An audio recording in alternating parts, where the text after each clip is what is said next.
నిజాం సాగర్ ప్రాజెక్టుకు 620 క్యూసెక్ల ఇన్ఫ్లో కొనసాగుతుంది. ప్రస్తుతం ప్రాజెక్టులో 1405 అడుగులకు గాను ప్రస్తుత నీటి మట్టం 1387.80 నీటి మట్టం ఉంది. పీసీసీ మాజీ అధ్యక్షుడు ప్రభుత్వ సలహాదారు కేశవరావు సమక్షంలో జక్రాన్పల్లి మాజీ జెడ్పీటీసీ సభ్యుడు సూర్య సురేష్ కాంగ్రెస్లో చేరారు.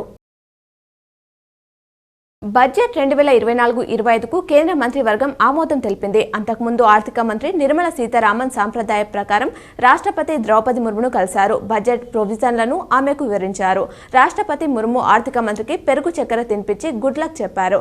కాసేపట్లో నిర్మల బడ్జెట్ ప్రవేశపెట్టనున్నారు.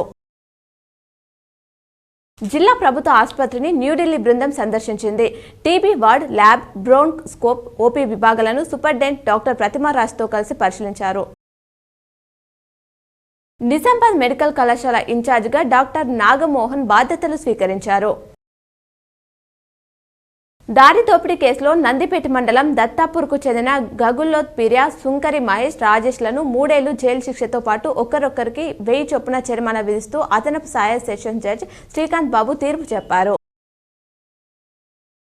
ఈ నెల 28న ఊర పండుగ సందర్భంగా నగరంలోని గాజుల్పేట్, శివాజీనగర్, ఎల్లమ్మగుట్ట, దుబ్బ, వినాయక్ నగర్, పార్టీగల్లీ, చెండగల్లీ, కోటగల్లీ, కుమార్గల్లీ ప్రాంతాలలో అమ్మవార్లకు సర్వ సమాజ్ కుల పెద్దలు బండారు సమర్పించారు. బాల్కొండ మండలంలోని ఎస్ఆర్ఎస్పీ ప్రాజెక్టుకు 20,000 క్యూసెక్ల ఇన్ఫ్లో వచ్చి చేరుతోంది.